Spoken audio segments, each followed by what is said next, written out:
Visión del infierno eterno, capítulo cuarto y último, por Olivita Arias Bernal, Garagoa, Boyacá, Colombia.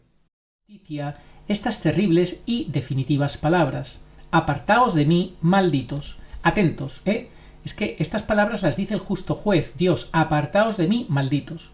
Entonces, ¿es el pecador quien se busca la condenación? Sí, pero recibe la sentencia. Todos vamos a recibir una sentencia, o absuelto, salvado, o condenado. Un juez que solamente dijera absuelto, absuelto, absuelto, absuelto, absuelto, absuelto, siempre absuelto, absuelto, entonces eso no sería un juez. El juez hay veces que absuelve y hay veces que condena. Así que es el juez, es Jesucristo, el que dirá: apartaos de mí, malditos. No escuchemos nosotros esas palabras, no lo permita Dios.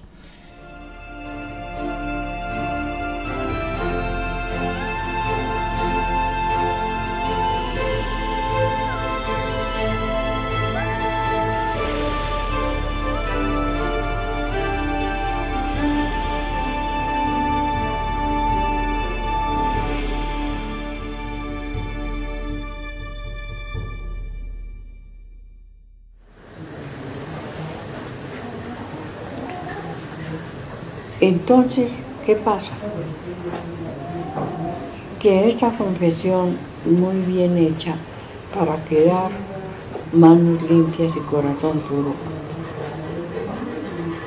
no vuelven a caer en pecado. La muchacha, señorita que esté viviendo en unión libre, dejó a ese hombre y no volvió a vivir más con él. Vivió libre y sola. Si tiene sus papás con él, y no sola. Entonces no le ofendí a Dios, y el Señor la perdonó, ya se pudo confesarse, ya el Señor la perdonó, quedó limpia de corazón y manos puras, pero ahí adelante vive sin caer más en pecado, sin conseguir más otros hombres. Muy buenas, saludos cordiales en Cristo y María. Hoy es el último programa sobre la visión de Olivita Arias sobre el infierno. Último programa para concluir ese librito de apenas 32-33 páginas que editaron para un poco recoger toda esta idea que ella nos quiso transmitir, que el Señor a través de ella un instrumento dócil en las manos del Señor, una mujer muy sencilla, muy humilde, que recordad que ya nos dijo en el año 1997, ella a finales de los 80 que tuvo su primer encuentro con el Señor, cuando iba por el campo, regresó a su casa, y en el año 97 ella advirtió que nos preocupáramos cuando tuviéramos en la iglesia dos papas a la vez, porque el segundo que llegara, el que viniera para como cambiar al existente, sería el falso papa, es decir, blanco y en botella. El que quiera seguir pensando otra cosa, que lo piense, pero Olivita Arias nos advirtió. También dijo que a su muerte, que fue hace apenas 7 años, en el 2015, que después de su muerte pues se desarrollarían todos los acontecimientos finales del Apocalipsis previos a la parusía del Señor. Recordad que ya pusimos unas palabras de ella en vídeo, en estos vídeos pasados, donde ella decía que ya estábamos viviendo el Apocalipsis. Así pues esto es lo que tenemos. Vamos entonces hoy a terminar en qué nos dice la Biblia a propósito del infierno. Atentos, porque también luego leeremos un poquito del catecismo para completar. La existencia del infierno parece contradecir la amorosa paternidad de Dios. ¿Nos soluciona la Biblia ese problema? Respuesta: sí, dándonos todos los elementos aclaradores. Pues vamos a verlo. A. El hombre ha sido creado soberanamente libre, o podríamos decir con libre albedrío. Me gusta más decir con un soberano libre albedrío, porque una cosa es tener libre albedrío y otra cosa es ser libre. Tú puedes tener libre albedrío y siempre lo vas a tener, salvo que llegue un momento que te pongan esa marca que ya sabéis cuál es, esa marca que quiere poner el enemigo de Dios a toda la humanidad, que no podrás comprar ni vender si no la tienes puesta. Pues el que tenga esa marca perderá el libre albedrío, entregará su alma al otro y estará condenado en vida. Eso es gravísimo. Eso es lo que quieren conseguir, quitarnos el libre albedrío, porque el pecado mortal no te quita el libre albedrío. Tú puedes estar en pecado mortal y hasta que te mueras tienes la capacidad, secundando la gracia de Dios que te anima a dejar el pecado, secundándola, pues volver a Dios, reconciliarte como el hijo pródigo con el Señor. Pero si perdieras el libre albedrío, ya no.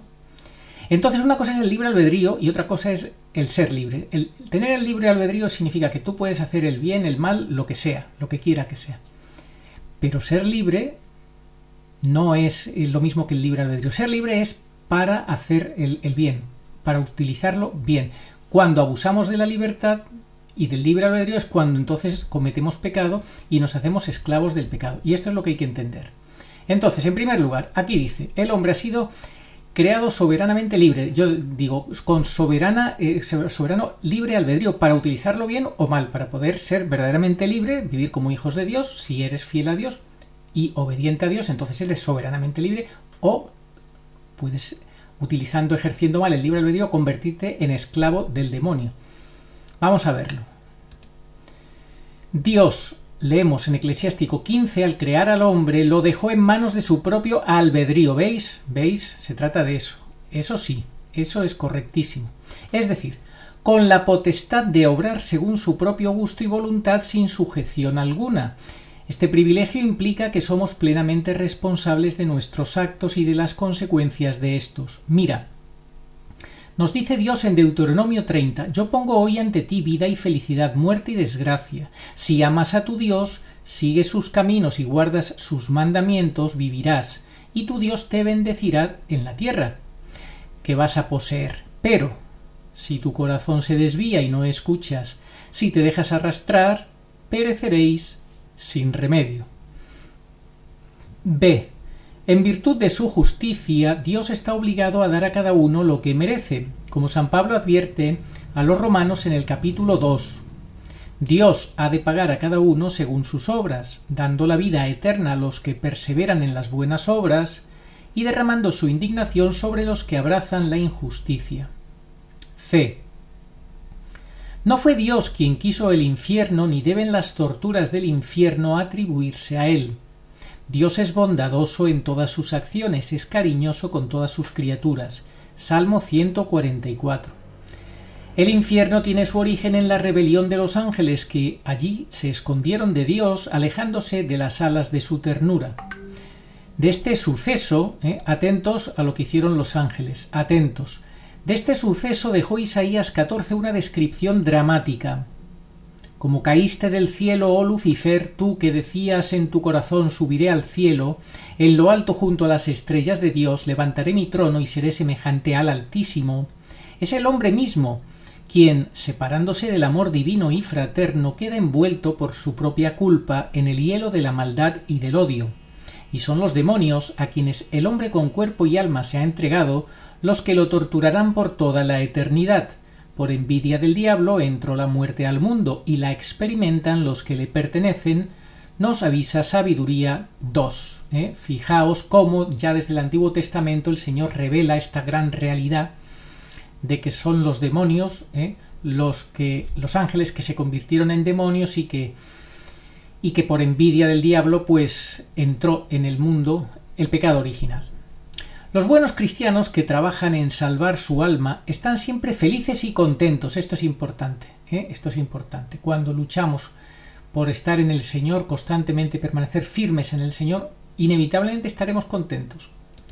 Gozan por adelantado de la felicidad del cielo, serán felices por toda la eternidad. Mientras que los malos cristianos que se condenan siempre se quejan, murmuran, están tristes y lo estarán toda la eternidad. ¿Culparemos a Dios por la triste suerte de quien se aleja de él? ¿Culparemos al padre de la parábola del hijo pródigo si este hijo nunca hubiese vuelto a la casa paterna? Libre es el hombre para amar o para odiar, para quedarse en la casa del padre o preferir el alimento de los cerdos. Pero está ampliamente avisado, si elige el mal y muere en esta rebelión, los demonios tendrán todo el derecho de llevárselo.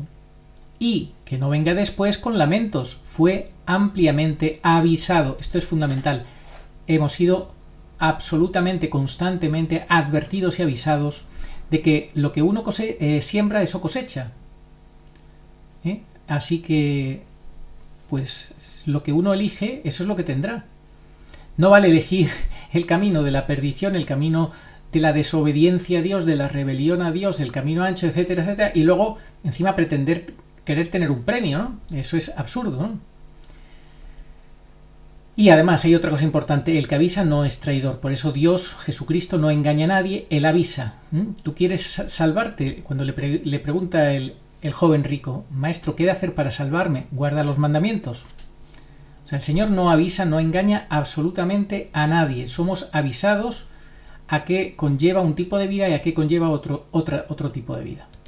El maligno es como un perro rabioso encadenado, más allá del radio que le permite la cadena.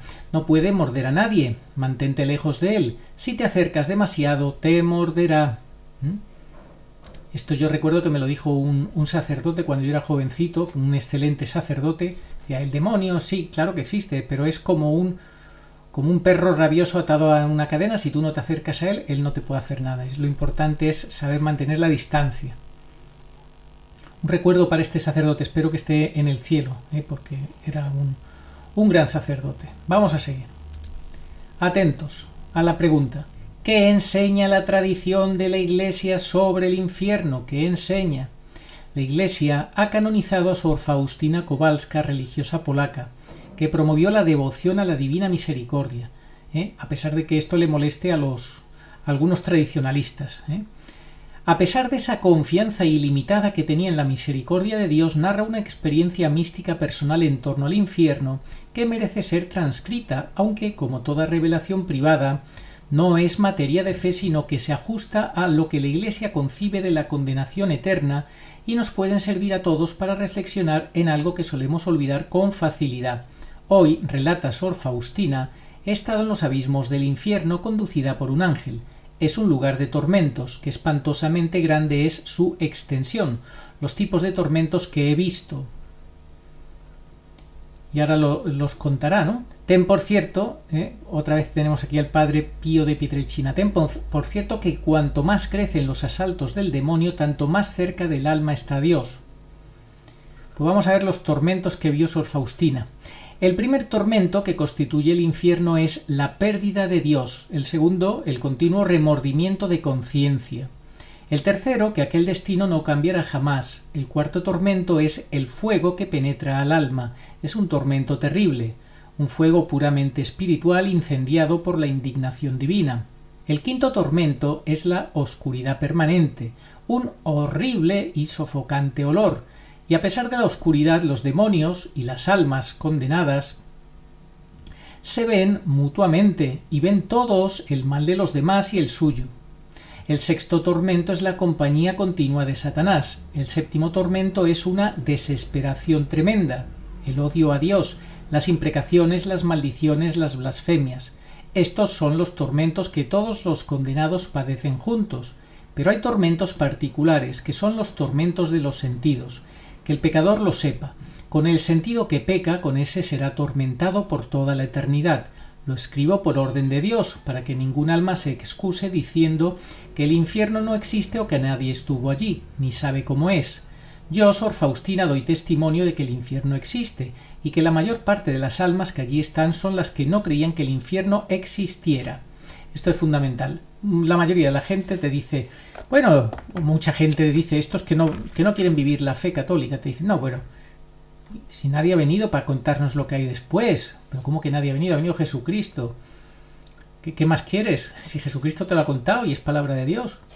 Y luego encima tienes estos testimonios de estos místicos santos. No hay excusa. Lo que pasa es que la gente prefiere autoengañarse antes que obedecer a Dios. Este es el gran problema.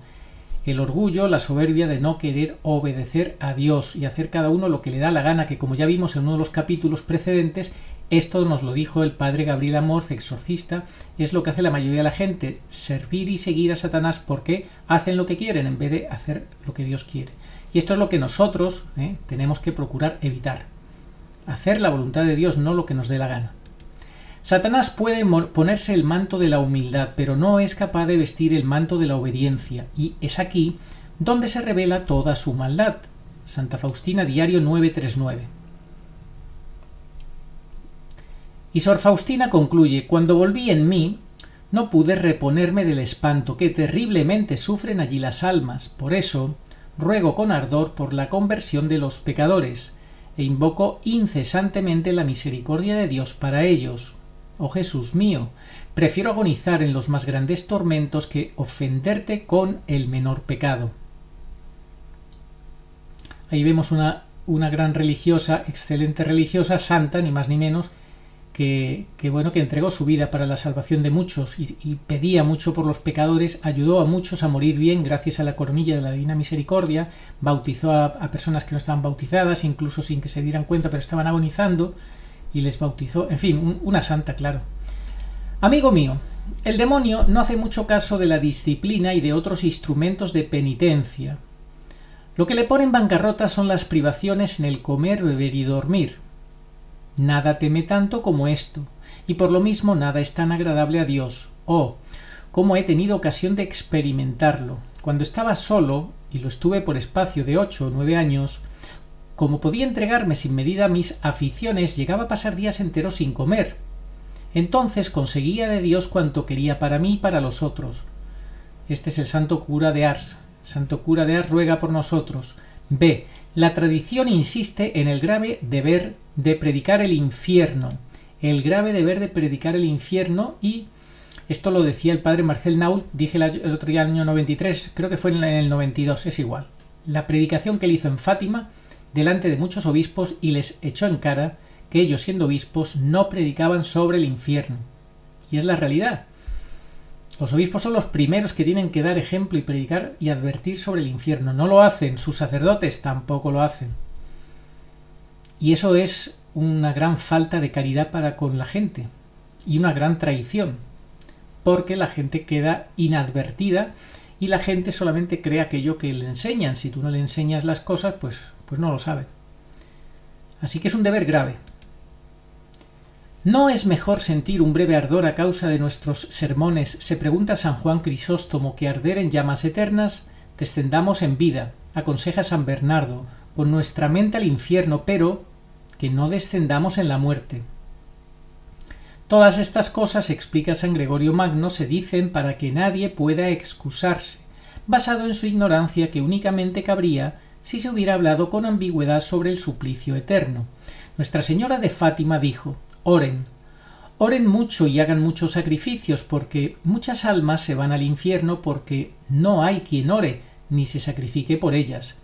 Oremos continua y diariamente la oración que ella nos enseñó. Oh Jesús mío, perdona nuestros pecados, líbranos del fuego del infierno, lleva al cielo a todas las almas, especialmente a las más necesitadas de tu misericordia. Meditación. El infierno es el precio y el riesgo del amor. Lloraba y lloraba desconsoladamente, no tanto por nosotros, sino por Dios mismo, porque, siendo amor, es rechazado, despreciado y pisoteado por sus propios hijos. Lloraba como un niño, sin avergonzarse de sus lágrimas, el santo cura de Ars, comentando aquellas terribles palabras de Cristo, el cual, después de haber perseguido, buscado, suplicado toda una vida como buen pastor y amor crucificado al ingrato pecador, debe finalmente, en la hora de su muerte, darse por vencido ante el fracaso y la impotencia de su misericordia, y, habiéndose convertido en juez, pronunciar obligado por su justicia estas terribles y definitivas palabras: apartaos de mí, malditos. Atentos, es que estas palabras las dice el justo juez, Dios: apartaos de mí, malditos. Entonces, ¿es el pecador quien se busca la condenación? Sí, pero recibe la sentencia. Todos vamos a recibir una sentencia, o absuelto, salvado, o condenado. Un juez que solamente dijera absuelto, absuelto, absuelto, absuelto, absuelto, absuelto, siempre, absuelto, absuelto. Entonces eso no sería un juez. El juez hay veces que absuelve y hay veces que condena. Así que es el juez, es Jesucristo, el que dirá: apartaos de mí, malditos. No escuchemos nosotros esas palabras, no lo permita Dios. Y no dejó de llorar el santo con profundos sollozos que dejaban a sus oyentes consternados y sobrecogidos, hasta que subieron a sus labios temblorosos aquellas palabras: malditos por Dios. ¡Qué desgracia más espantosa!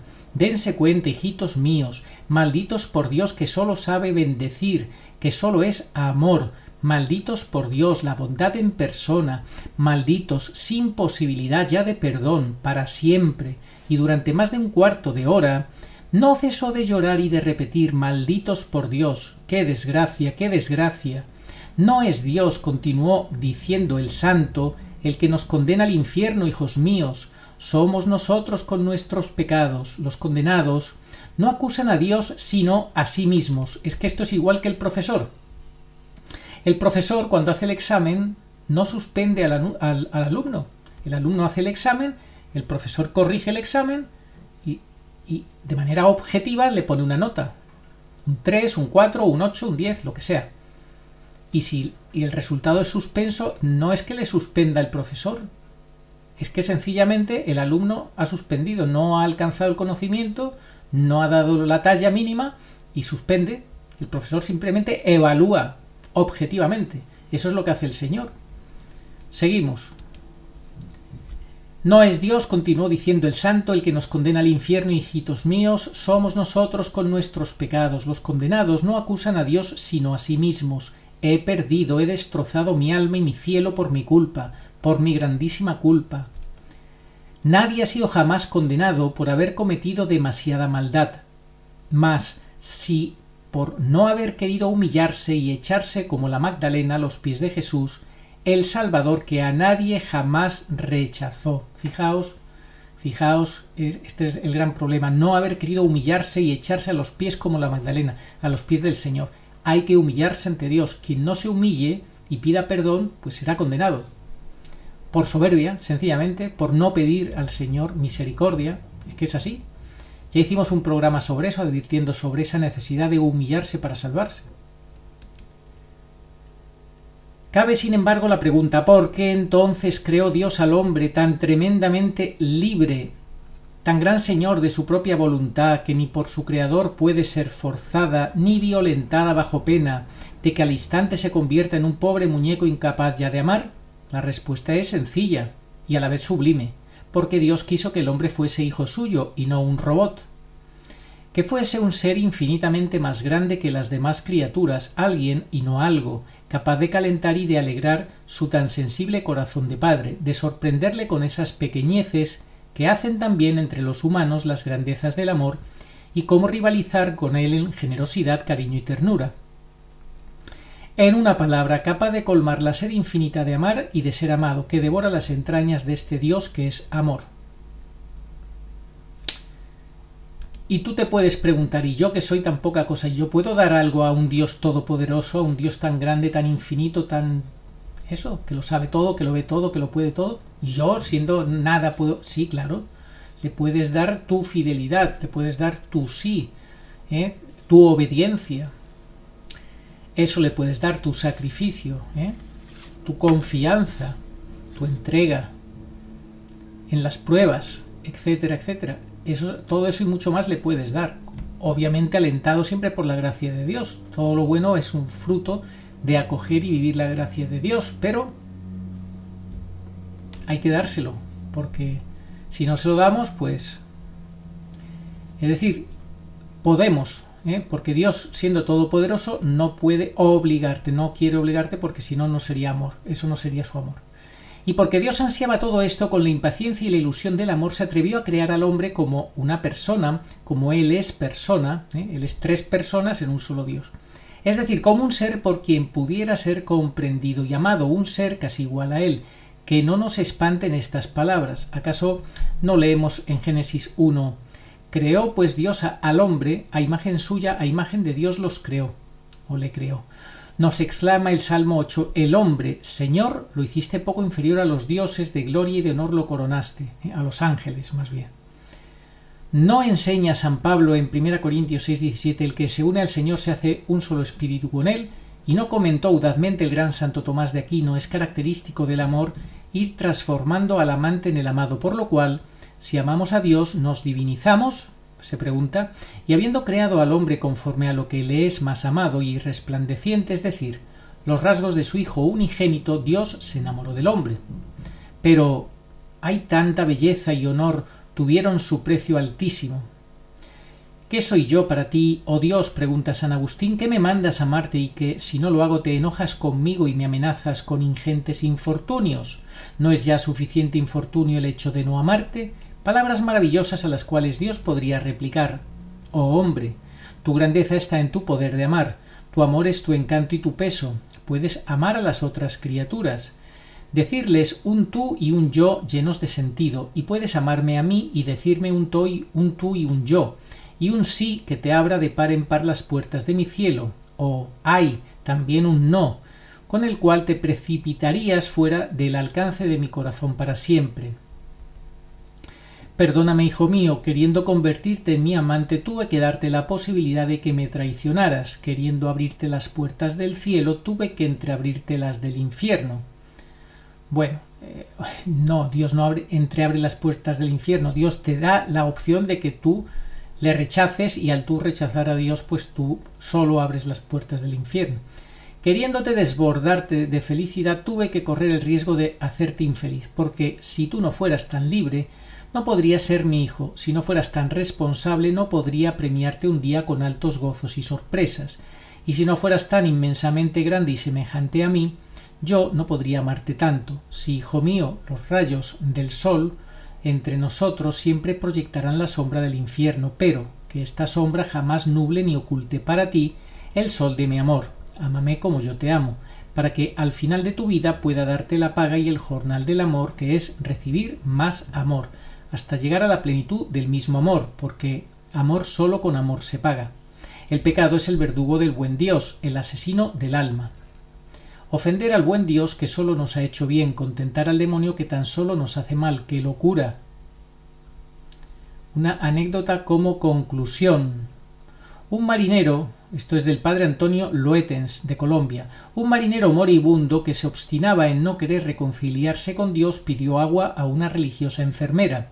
Ella le contestó: claro que sí, pero beba usted, capitán, hasta hartarse, porque en el infierno por toda la eternidad suplicarás por una gota de agua y nadie se la dará. Infierno, infierno, gruñó el enfermo, no existe. Contestó la sor: me lo ha dicho usted 100 veces, capitán, pero ¿lo has demostrado? No por negar el infierno dejará de existir. El capitán se agitó en el lecho y, como hablando a sí mismo, murmuraba: es cierto, no lo he demostrado. La hermanita replicó: pero no se preocupe, capitán, ya sabrá usted muy pronto si existe o no el infierno. Y se puso a rezar. Al poco tiempo el enfermo pidió a gritos un sacerdote diciendo: hay que decidirse por el partido más seguro, no quiero ir a verlo porque cuando se entra allí ya no se sale.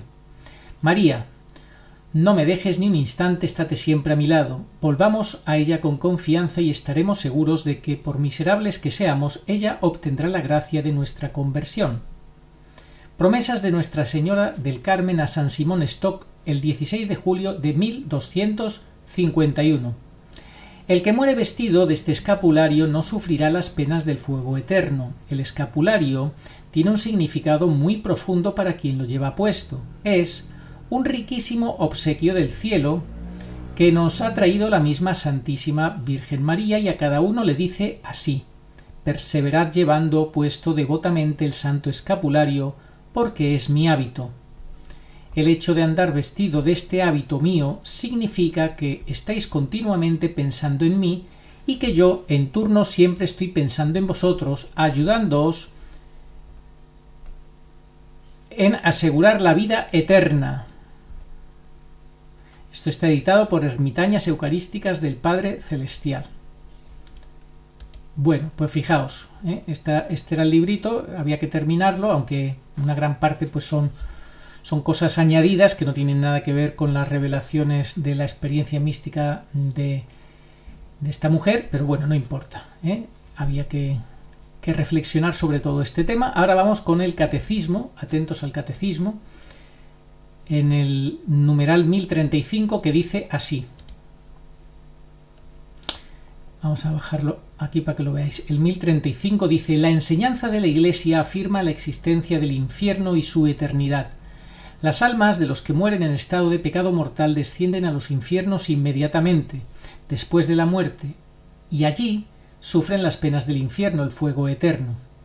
La pena principal del infierno consiste en la separación eterna de Dios, en quien únicamente puede tener el hombre la vida y la felicidad para las que ha sido creado y a las que aspira. Las afirmaciones de la Escritura y la enseñanza de la Iglesia a propósito del infierno son un llamamiento a la responsabilidad con la que el hombre debe usar de su libertad en relación con su destino eterno. Constituyen al mismo tiempo un llamamiento apremiante a la conversión. Entrad por la puerta estrecha, porque ancha es la puerta y espacioso el camino que lleva a la perdición, y son muchos los que entran por ella, mas que estrecha la puerta y que angosto el camino que lleva a la vida, y pocos son los que la encuentran. Como no sabemos ni el día ni la hora, es necesario, según el consejo del Señor, estar continuamente en vela, para que así, terminada la única carrera, solamente tenemos una oportunidad, la única carrera que es nuestra vida en la tierra, mereceremos entrar con Él en la boda y ser contados entre los santos, y no nos manden ir como siervos malos y perezosos al fuego eterno, a las tinieblas exteriores, donde habrá llanto y rechinar de dientes. Dios no predestina a nadie a ir al infierno. Para que eso suceda es necesaria una aversión voluntaria a Dios, un pecado mortal, y persistir en él hasta el final. En la liturgia eucarística y en las plegarias diarias de los fieles, la Iglesia implora la misericordia de Dios, que quiere que nadie perezca, sino que todos lleguen a la conversión. Acepta, Señor, en tu bondad esta ofrenda de tus siervos y de toda tu familia santa, ordena en tu paz nuestros días, líbranos de la condenación eterna y cuéntanos entre tus elegidos. Pues ya lo sabéis, este es un llamado que nos hace el Señor a través de su Iglesia a que seamos responsables. Es un llamado a la responsabilidad. Las afirmaciones de la Escritura y las enseñanzas de la Iglesia a propósito del infierno son un llamamiento a la responsabilidad con la que el hombre debe usar de su libertad en relación con su destino eterno. Número 1036 del Catecismo. Esto habría que aprendérselo de memoria. Hay ciertos puntos que conviene aprenderse de memoria. Como por ejemplo ese que os dije, que el pecado mortal es una decisión, una opción radical de la libertad humana, como lo es también el amor. Opción radical, decisión radical de la libertad humana. O pecado mortal o amor. No hay más. El gran problema hoy en día, como ya sabéis, es que el mundo engaña, porque el mundo nos hace creer que lo que ellos llaman amor es amor, pero no es verdad. Lo que ellos llaman amor es pecado mortal. Y el pecado mortal es radicalmente opuesto al amor, al verdadero amor, que es lo que Jesucristo nos ha enseñado. Pero claro, cuando desprecias a Jesucristo y quieres vivir como si no existiera, claro, se confunden y engañan a la gente, y la gente vive en la mentira, en el error, y llama amor a lo que no es amor. Y entonces lo que hacen es cultivar el pecado mortal y cada vez entenebrecer más el entendimiento y perder la fe. La fe que la recibieron en el bautismo, por culpa del pecado, se termina oscureciendo y perdiendo la fe. Bueno, pues esto es lo que teníamos que decir, y la fe es la que nos ayuda en el combate. La fe es la que es fundamental, cultivar y cuidar, porque, como dice San Pedro constantemente, permanecer firmes en la fe, porque el diablo, como león rugiente, ronda buscando quien devorar. Resistidle firmes en la fe. Vamos a pedir y vamos a formarnos, a pedir al Señor, y vamos a formarnos en una fe, en la fe de la Iglesia, en la verdadera y sana doctrina. Que así sea. Oración a Nuestra Señora de todos los pueblos. Señor Jesucristo, Hijo del Padre, manda ahora tu Espíritu sobre la tierra. Haz que el Espíritu Santo habite en el corazón de todos los pueblos, para que sean preservados de la corrupción, de las calamidades y de la guerra. Que la Señora de todos los pueblos, que un día era María, sea nuestra abogada. Amén. Oración para pedir el segundo Pentecostés. Ven, oh Espíritu Santo, ven a cambiar la faz de la tierra. Ven pronto, ven en estos los últimos tiempos. Ven ahora, que la gran prueba ha llegado. Ven y tráenos tu segundo Pentecostés, a fin de que nuestros ojos puedan contemplar tu mayor prodigio, de los nuevos cielos y de la nueva tierra. Amén. Oh María sin pecado concebida, rogad por nosotros que recurrimos a vos. Amén. Señor, tú nos darás la paz, porque todas nuestras empresas nos las realizas tú, Isaías 26, 12. Ni ojo vio, ni oído oyó, ni mente humana puede imaginar lo que Dios tiene preparado para los que le aman. 1 Corintios 2, 9. Sí, vengo pronto. Amén. Ven, Señor Jesús. Apocalipsis 22, 20.